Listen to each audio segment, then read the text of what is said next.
नमस्कार, आप सभी का मेरे इस चैनल रोचक कथाएं में पुनः स्वागत है।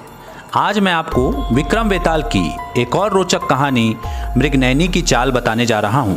तो देर नहीं करते शुरू करते हैं आज की वीडियो। राजा विक्रमादित्य जल्दी से पीपल के पेड़ के पास पहुंचे। बेताल की लाश पहले की तरह उल्टी लटकी हुई थी। उन्होंने उसे पेड़ से नीचे उतारा, अपने कंधों पर रखा और राज्य की ओर चल दिए। रास्ते में बेताल उन्हें दूसरी कहानी सुनाने लगा। ऐसा लगता था मानो उसके पास कहानियों का कोई खजाना हो। जो ही राजा विक्रमादित्य उसे अपने कंधे पर लादते वह कहानी सुनाना शुरू कर देता था। चुरपुर नामक स्थान पर एक धनी व्यक्ति रहता था। उसका नाम धनार्दन था। वह बहुत दयालु और धार्मिक स्वभाव का था, लेकिन उसकी पत्नी का चरित्र अच्छा नहीं था। उनकी एक बेटी थी, उसका नाम मृगनयनी था।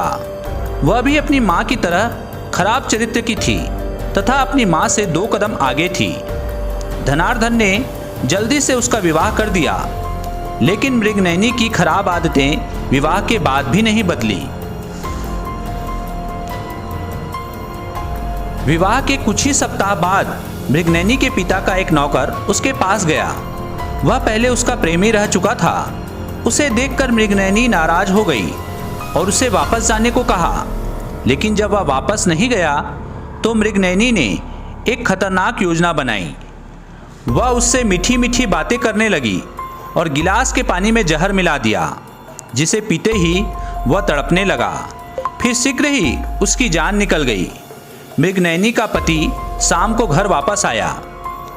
उसने बड़े प्यार से पति की आवभगत की। वह किसी तरह उसे नौकर की लाश से दूर रखने में कामयाब रही। जब मृगनयनी का पति सो गया तो वह अपनी योजना के अनुसार आगे बढ़ी। वह चाहती थी कि एक ही तीर से 2 शिकार हो जाए। उसे अपने प्रेमी की लाश के साथ साथ पति से भी छुटकारा मिल जाए, जिसे वह बिल्कुल पसंद नहीं करती थी। इसके बाद मृगनयनी रोने पीटने और चिल्लाने लगी, बचाओ, मेरे पति ने मेरे मायके से आए नौकर की जान ले ली। यह सुनकर बहुत से लोग वहां आ गए। राजा के सिपाहियों को भी किसी ने बता दिया। उन्होंने मृगनयनी के पति को हत्या के अपराध में बंदी बना लिया। अगले दिन मृगनयनी के पति को दरबार में पेश किया गया। राजा ने सब कुछ सुना और उसके पति को फांसी की सजा सुना दी। लेकिन तभी एक चोर दरबार में आया। उसने राजा से कहा, महाराज, यह आदमी हत्यारा नहीं है। यह हत्या इसकी पत्नी ने की है। मैं इनके घर चोरी करने गया था। चोरी करने से पहले मैं इसके अपराध का गवाह बन गया। मैं डर गया था, इसलिए वहां से भाग गया।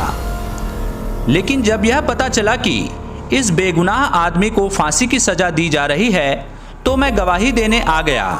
मैं आपको सच बात बताने के लिए ही यहाँ आया हूँ। महाराज, जब इस स्त्री के पिता का नौकर यानी इसका प्रेमी इसके पास आया तो इसने उसे जाने को कहा, लेकिन जब वह नहीं गया तो यह उससे मीठी मीठी बातें करने लगी। उसे पता ही नहीं चला और इसने गिलास के पानी में जहर मिला दिया।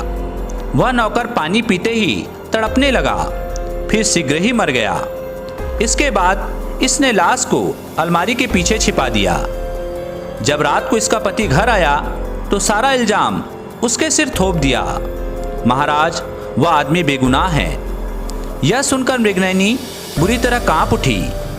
उसने सपने में भी नहीं सोचा था कि उसके पाप का कोई गवाह भी निकल आएगा। अब उसके बचने का कोई उपाय नहीं रह गया था। चोर द्वारा बताई गई सारी बात सुनकर राजा ने मृगनयनी के पति को छोड़ दिया और मृगनयनी को फांसी की सजा सुना दी। राजा ने चोर को भी सलाखों के पीछे पहुंचा दिया।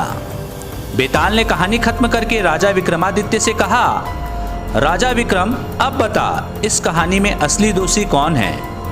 राजा विक्रमादित्य ने कहा, बेताल, अगर चोर दरबार में न जाता तो मृगनयनी का पति अकारण मारा जाता। चोर ने पति की मदद की, इसलिए उसकी जान बच गई। कुल मिलाकर सारा दोष मृगनयनी के पिता का है। उसने अपने दामाद को बेटी के चरित्र के बारे में क्यों नहीं बताया? पिता ने तो उसका विवाह करके अपनी इज्जत बचा ली, मगर उसकी एक भूल सारे परिवार के विनाश का कारण बन गई। राजा विक्रमादित्य के उत्तर से बेताल संतुष्ट हो गया और बोला, तूने सही उत्तर दिया विक्रम, तू सचमुच बहुत बुद्धिमान राजा है। लेकिन तू बोला इसलिए मैं वापस चला। फिर बेताल पीपल की पेड़ की ओर उड़ने लगा। राजा उसके पीछे पीछे दौड़ पड़े ताकि अपना वचन पूरा कर सके। वे हर स्थिति में बेताल का शव साधु को सौंपना चाहते थे। तो यह थी आज की कहानी। आशा करता हूँ आपको आज की कहानी पसंद आई होगी। पसंद आई होगी तो मेरे वीडियो को लाइक कीजिए, चैनल को सब्सक्राइब कीजिए और इसे ज़्यादा से ज़्यादा शेयर कीजिए। धन्यवाद।